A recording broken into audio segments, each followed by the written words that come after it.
Bien, ayer se cumplieron 100, Sí, se la superaron. fatídica fecha, ¿no? Sí, se superaron los 100.000 muertos. 100.250 muertos hoy en Argentina. Ayer estuve viendo La Nación Más, el editorial que hizo al inicio Johnny Viale, ¿no? Muy bien, no te perdés de nada, bien. No, casualmente estuve todo el día en mi Está muy casa bien, está muy con la bien. ¿Y qué congestión dijo? nasal, No lo decidí no escuché. salir. ¿Qué dijo? Estuve todo el día en mi casa. No, muy fuerte, muy ¿Ah, sí? fuerte, muy fuerte, a nivel... ¿Pero fuerte bien o fuerte mal? Porque se puede ser fuerte y certero. No, acusándolo o fuerte casi, y chicanero casi, barato, casi, digamos. No. Directamente tienen que pedir perdón, se robaron las vacunas. Prácticamente estaba en el discurso de un candidato. de un troll, de un troll. De un troll anónimo. Sí. De un troll Le anónimo. marcan también la agenda a los propios, ¿no? Con ese tipo de discursos le dicen a los propios lo que quieren escuchar. También es un desafío para la oposición. Recordemos que La Nación Más, según la hija del fundador o del nieto del fundador Bartolomé Mitre, Esmeralda Mitre, tiene aportes económicos de Mauricio Macri para hacer soporte partidario del PRO. Eso es lo que denunció Esmeralda Mitre y no fue desmentida, ¿no?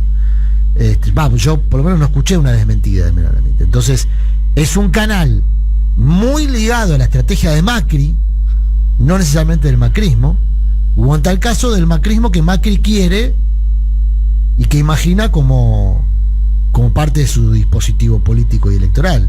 Y le marcan Me pareció muy fuerte, realmente. Bueno, no es para escuchar un fragmento ni nada. Cada uno tiene derecho a opinar lo que quiera y ya sabemos lo que opina Johnny Viale sobre los temas, pero deslindando todo tipo de responsabilidad en la oposición. Primero en los formadores de opinión, entre los cuales se encuentra Johnny Viale, con respecto al relajamiento de las medidas para evitar los contagios. ¿No aludió a que ellos empujaron contagiazos masivos con manifestaciones contra la cuarentena y demás, no? No, mira. No, para nada. Lo cierto es que el informe de Johnny Viale terminaba con una frase muy poco feliz del presidente de la Nación, diciendo prefiero 10% más de pobres que 100.000 fallecidos. Y le van a recordar que consiguió las dos cosas en algún punto, ¿no? Y la verdad que es injusto, porque no es una obtención. Sí, no yo es creo que tuvo un gran mérito, creo que tuvo un gran mérito el gobierno de Alberto Fernández, creo que tuvo un gran mérito, hay que decirlo, es que el sistema sanitario no colapsó. En la Argentina el sistema sanitario no colapsó, más allá de casos muy puntuales, que a veces puedan ser identificados más con la mala praxis o situaciones de mucho estrés, como se vivió en la primera ola en la zona de confluencia en Río Negro y Neuquén, como se vivió en algún momento quizás en Jujuy en la primera ola. En la segunda ola hubo una situación muy estresante en la zona de capital y área metropolitana. Más allá de eso, que nosotros lo relatamos, recuerdo yo cuando hicimos mención por caso al relato que hizo Hernán Castillo, periodista deportivo y conductor, contando qué es lo que estaba pasando con su padre, ¿no? Que no conseguían ambulancia, no lo podían trasladar. Hubo momentos muy críticos. Con el tema de la vacunación, hoy estamos a velocidad crucero, está muy bien el ritmo de vacunación. La semana pasada la Argentina fue el país que tuvo mejor ritmo de vacunación del mundo, digamos, en un hipotético ranking mundial, y está muy bien, y se supone que en septiembre pareciera ser que estaría gran parte de la población adulta vacunada, por lo menos con una dosis. Hay que ver si eso es necesario para evitar las consecuencias de la segunda ola. Vamos a hablar más dentro de un ratito con Ernesto Resnick, que tiene un podcast que es muy bueno. Muy bueno el podcast, que se llama PCR, que lo edita la radio Futurock. Yo les recomiendo es un podcast, yo no sé si es diario. Ayer casualmente estuve escuchando un capítulo, pero para mí es un detalle importante, a Adrián Rulo, que el sistema sanitario no ha colapsado. Es un mérito del gobierno para mí, un mérito colectivo también, es un mérito colectivo. Ninguna persona que requirió una cama o un respirador, digamos, se ha quedado sin su cama o sin su respirador. Alguno podrá decir, pasó esto, pero fueron casi hechos aislados. El famoso vacunatorio VIP, o lo que fue presentado como vacunatorio VIP, en relación a la cantidad de vacunas aplicadas, unas VIP son porcentualmente insignificante. Argentina, una de los aportes, entre comillas, que hizo la oposición a esta cifra de 100.000 fallecidos fue poner en duda la eficacia de la vacuna. Acá hay un tema que viene bien revisar, sobre todo porque una de las cosas que se va a evaluar en la próxima elección de septiembre y noviembre es la gestión de la pandemia y qué hizo cada sector político frente a la pandemia. Y me parece que corresponde evaluarlo. Es la elección de medio término donde se va a evaluar, entre otras cosas... Yo tengo un amigo mío ¿cómo se gestionó la pandemia? Muy radical, tengo un amigo mío, muy radical. Sí. Le voy a preguntar, un nombre importante, Bueno. muy radical, que me dijo que no va a votar a Juntos por el Cambio por la actitud que tuvo durante la pandemia. A eso voy. Se va a evaluar lo que hizo el oficialismo y lo que hizo la oposición. Yo te estoy dando un caso aislado. Sí, no, pero está bien, es lo que corresponde aparte. A ver, mirá, yo estaba viendo la encuesta de proyección, ¿no? La que nos mandó nuestro amigo Santiago Giorgetta, la encuesta que hizo junto a la ULAM. Déjame decir otra cosa más también. Sí. Se abrieron 4 de los 5 hospitales nacionales que Cristina había dejado con el 90%. Y María Eugenia Vidal, la que amaba a los bonaerenses, que ponía cara de acabo de perder el perro, amaba a los bonaerenses, no los terminó y fue a la televisión, busquen el audio, a decir, no voy a terminar los hospitales.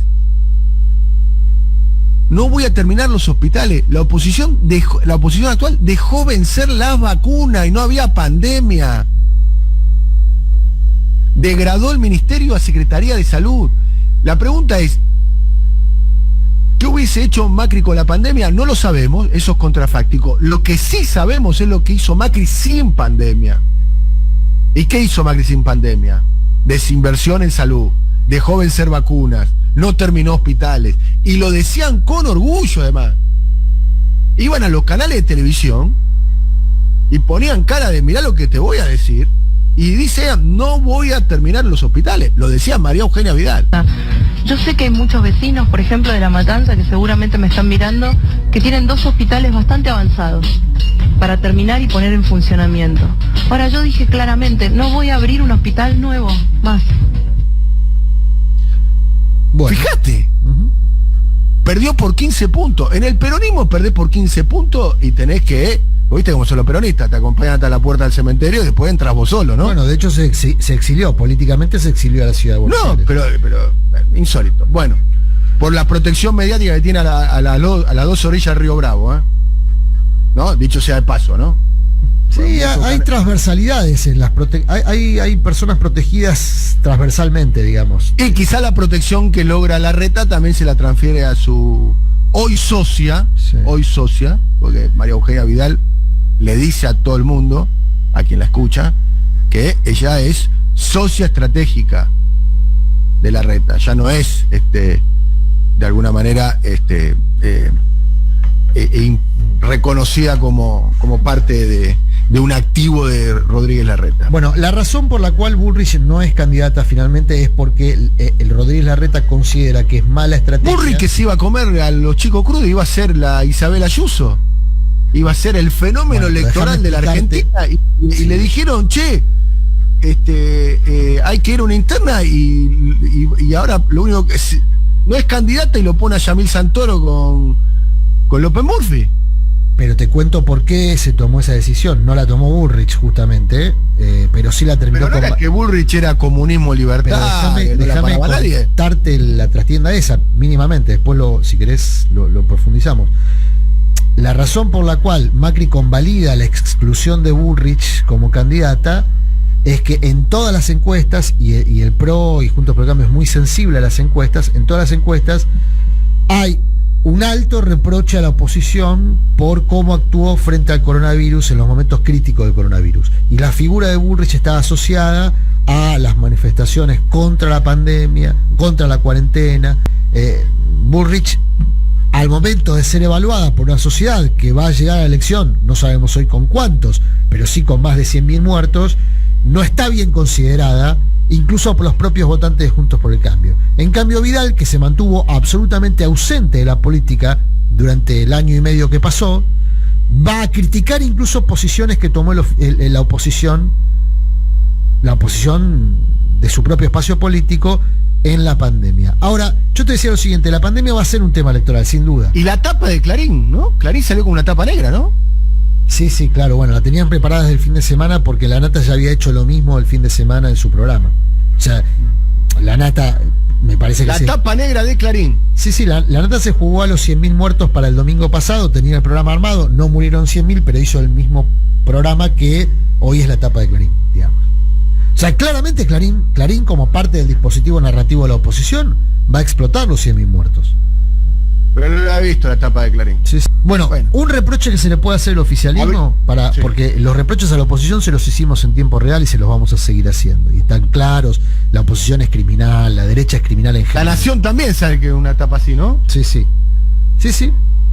Ahora, un reproche que se le puede hacer al oficialismo es que va a pagar. Bueno, no, un el reproche costo. se le puede hacer a Alberto Fernández es su errática relación con los medios de comunicación masivos, ¿no? A eso con el iba. mainstream. Va a ¿no? terminar pagando el Pero costo. bueno, Alberto cuando lo eligieron de candidato, en la primera entrevista que le hicieron en San Antonio de Areco, un periodista del medio que vos dirigías, Tiempo Argentino, dijo que los medios, que la ley, que los medios de comunicación son una mercancía más, que no hay monopolio, que no hay que regular, que no hay nada. Uh-huh.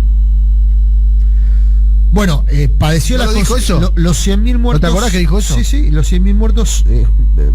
Y para además mí financia, no ¿no? es errática. La mitad de su gabinete está blindado con Clarín con dinero público. Sí. Clarín Diría Esper, con la mía.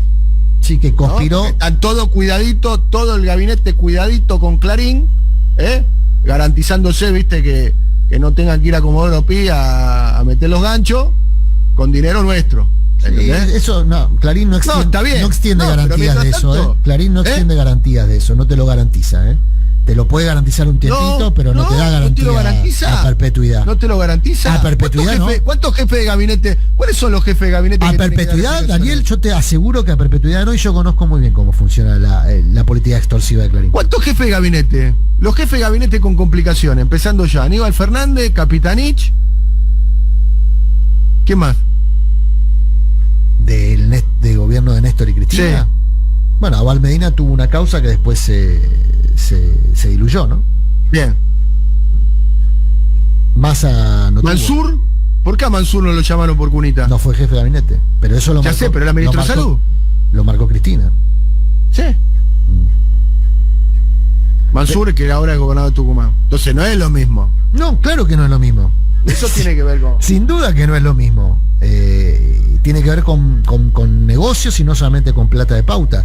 Lo que yo te digo es que... ¿Podemos poner a Cristina el 10 de diciembre a la noche? Sí. Déjame terminar con esta idea un segundo nada más, así no se pierde el hilo.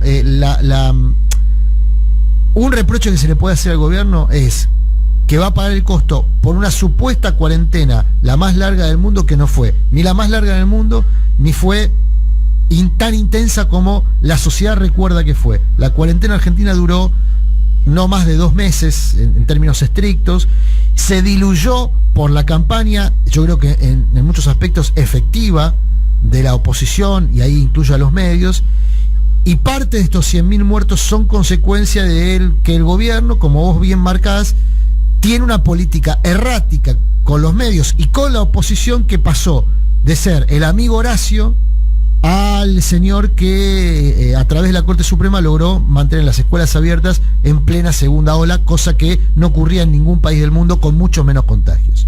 Es decir, hay mucho por revisar, y entre lo que hay que revisar por parte del gobierno fue cómo se vinculó con la oposición. Una oposición criminal. Y cuánto de las políticas que impulsaron que se impulsaron de la oposición terminaron permeabilizando las políticas sanitarias del gobierno, en parte porque el gobierno también veía y tomó una decisión de ir por un lado de ajuste económico, para el cual era funcional que las actividades económicas estuviesen funcionando. Es decir, hay mucho por revisar. Ahora, adjudicarle al gobierno los 100.000 muertos es una exageración y una injusticia, como lo es en cualquier lugar del mundo. Salvo gobiernos como el de Bolsonaro, yo no he visto a presidente diciendo salgan y contágiense. ¿Sabés cuál es el distrito de la Argentina que tiene la mayor cantidad de muertos cada millón de habitantes? La ciudad de Buenos Aires. La ciudad de Buenos Aires, claramente. duplicando casi a la provincia de Buenos Aires.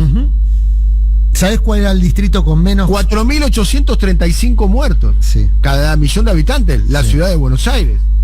Sí, es el ratio más alto. El más bajo era el de Formosa hasta que rompieron el dique sanitario justamente con una campaña que ayer la CIDH... La tasa de mortalidad en la ciudad de Buenos Aires es 75% mayor que en la provincia, para dar un caso.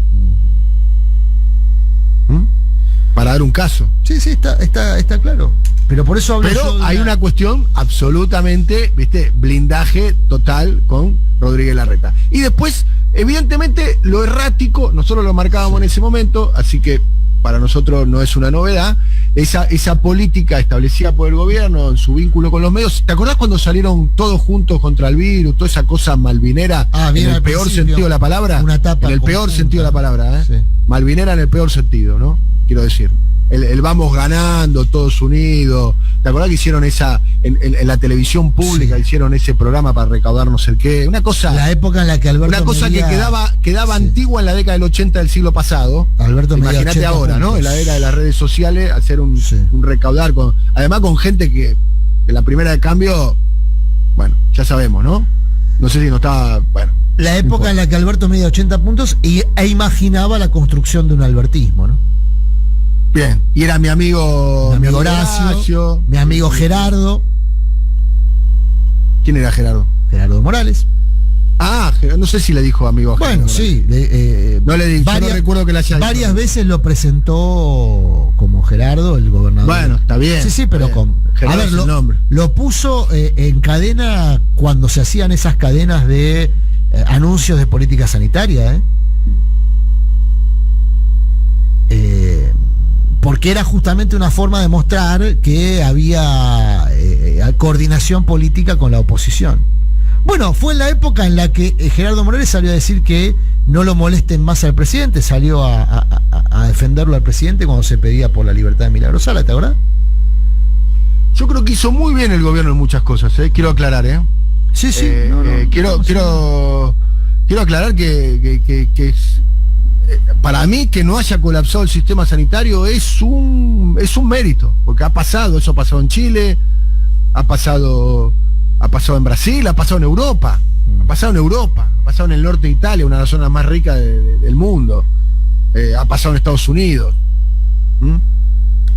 ha pasado en América Latina, y no pasó en la Argentina. Me parece que es un mérito. Y bueno, el número 100.000 es un número impactante. Y además está impactante además en relación a la frase que desplegó entonces el presidente, diciendo, prefiero 10% más de pobre que 100.000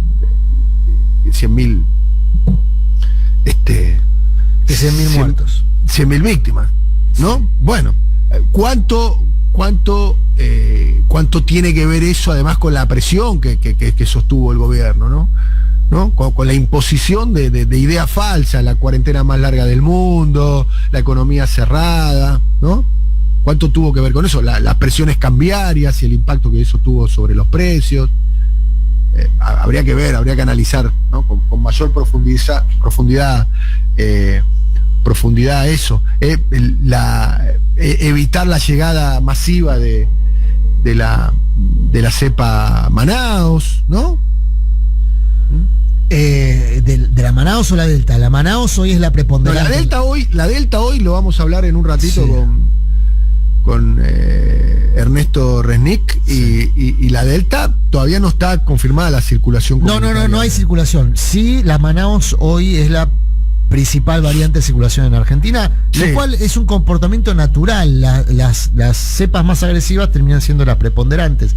Es lo que pasa hoy en Estados Unidos, que duplicó su cantidad de contagios. Lo mismo pasa en Israel y en Reino Unido, donde esta variante pasa a ser la preponderante. Yo coincido con vos en que el principal mérito, y eso sí es un mérito de la gestión sanitaria, es que no haya colapsado el sistema, que no haya habido prácticamente, hubo casos aislados, pero no sistémicamente, problemas para atender pacientes con respiradores y camas. Ahora, el otro aspecto, que es el aspecto que yo creo que va a estar en evaluación, que es el impacto económico y demás, es una discusión que hay que dar y que el gobierno tiene que afrontar, y que tiene que afrontarla con honestidad, incluso admitiendo que tomó una decisión en un momento, que fue una decisión donde aquella dicotomía que era economía o salud se diluyó y empezó a ser economía y salud, y las dos cosas empezaron a pesar por igual, y sobre todo cuando se empezó a ver que no se iba a invertir, no se podía invertir desde el Estado lo mismo, además lo que se requería para garantizar la además cuarentena. a la Argentina es un país quebrado. Bueno, es un país, ahí está, Es un país punto. quebrado, y yo no sé si el gobierno utilizó todos los dispositivos para explicarle a la sociedad que había asumido en un país quebrado.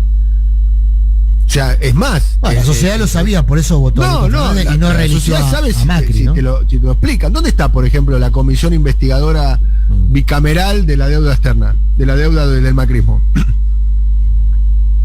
No sé. ¿Dónde está? Está conformada. ¿Dónde está el relato diciendo? Porque el macrismo en el 2017, Adrián, ganó la elección diciendo: la plata que a vos te falta en el bolsillo se la llevó Cristina, Sí. ¿no? Y instalaron, vos fijate, a ver, instalaron la idea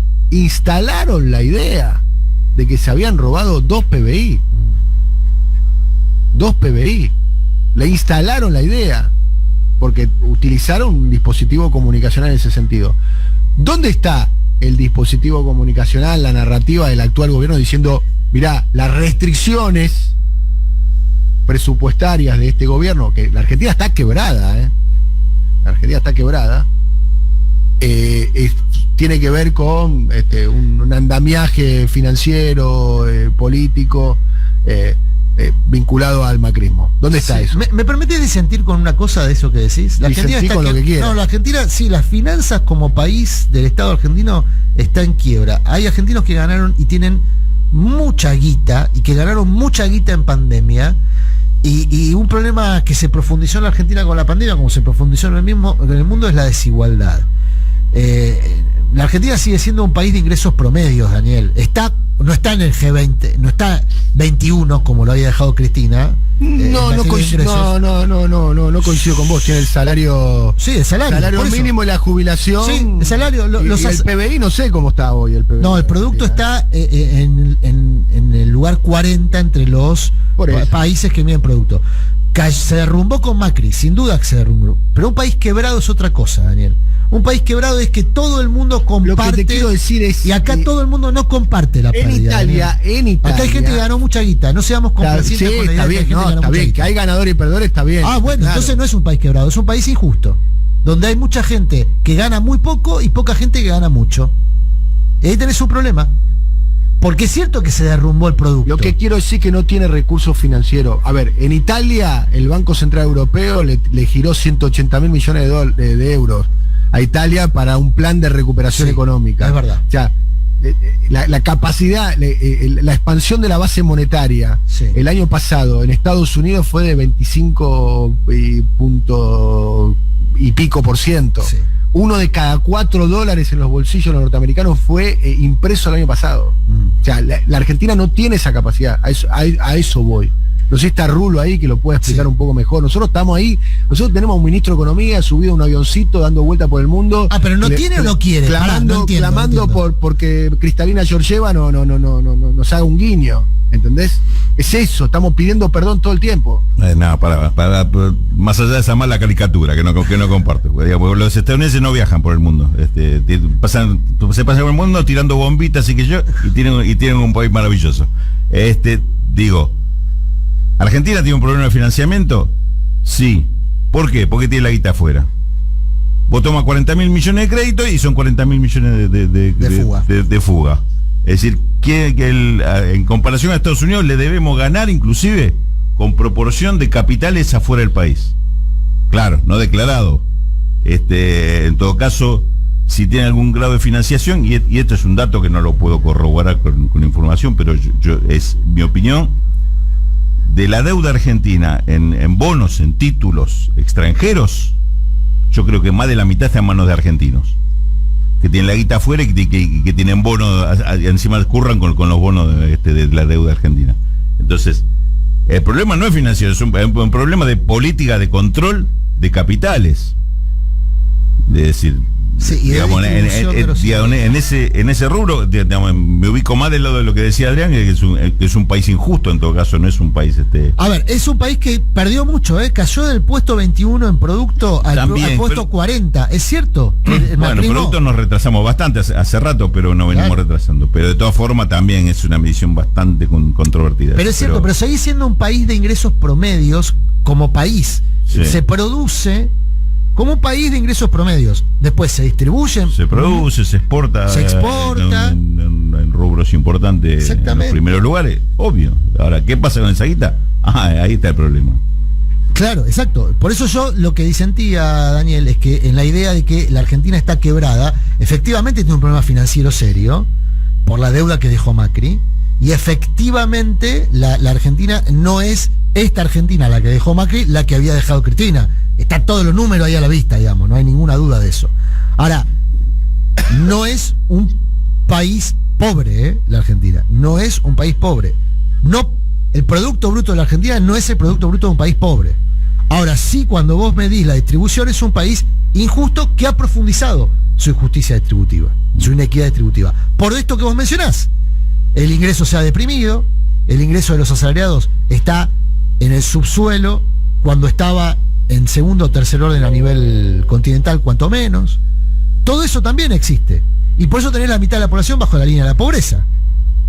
Pero vos tenés un 10% de la población, según el impuesto a las grandes fortunas, ¿no? Unos 12.000, 15.000, 20.000. La jubilación mínima $147. Pero vos me estás hablando de la parte de abajo de la pirámide. La jubilación mínima $147. Pero ¿por qué no me hablas de la riqueza? Si no siempre, lo que vos planteas muy bien. Cuando hablamos de pobreza, ¿por qué no hablamos de la riqueza? Digamos, porque sí, es verdad. En la Argentina hay cada vez más pobres. Pero también hay ricos cada vez más ricos, ¿eh? Ojo con eso, Daniel. Y muchos de esos ricos se hicieron ricos con Macri, ¿eh? Muchos de esos ricos se hicieron más ricos con Macri, ¿eh? Y con los 40.000 millones de dólares que vamos a pagar todos los argentinos de deuda, ¿eh? A mí no me miren, ¿eh? A que el profe Vinieski, bueno, le saca la cola a la jeringa, pero podría estar. Bueno, perdón, Dani, pero digo, derivamos a la charla. Yo creo que la decisión del gobierno fue en un momento dejar de emitir lo que emitía para cubrir el costo social de la pandemia, reducir por ese lado, y la consecuencia de eso fue que hubo que mantener actividades económicas que naturalmente propician los contagios. Es así, porque siempre fue economía o contagios. Lo fue acá, lo fue en Estados Unidos, lo fue en Australia, lo fue en Canadá, lo fue en Europa. Vos mantenés actividades económicas y sociales abiertas y hay contagio, hay circulación del virus. Esa contradicción, como la había planteado el gobierno, es una contradicción que se mantuvo vigente. Lo que no se pudo fue sostener en el tiempo el costo económico de esa contradicción, con un enorme aporte de la oposición, enormísimo aporte de la oposición, que debería pagar la responsabilidad política, creo yo, en las próximas elecciones. Pero hay que hacérselo pagar, porque si nadie lo dice... Ah, bueno, claro. Ese es un problema que lo que hablábamos recién con Daniel. Fue errática la posición del gobierno frente a la oposición, que estaba siendo brutal, ¿no? Yo no me olvido que la ciudad de Buenos Aires fue a la Corte para que la Corte habilitara en plena segunda ola, en pleno pico de contagios, la escolaridad presencial. La campaña que se hizo por la escolaridad presencial. Hoy hay 32 docentes de la ciudad de Buenos Aires muertos. 32. ¿Vos escuchaste, viste alguna tapa negra por los 32 docentes muertos en la ciudad de Buenos Aires? ¿De quiénes son esos muertos? Parafraseando a Jonathan Viale. ¿De quiénes son los docentes muertos? Ya que Jonathan Viale está con ganas de tirarle muertos por la cabeza a los políticos. No coincido con esa idea, ¿eh? No me gusta la idea. No, claro. Sí. Pero si van a hacer eso, si le van a tirar muertos a los políticos por la cabeza, los 32 docentes muertos de la ciudad de Buenos Aires, ¿de quién son?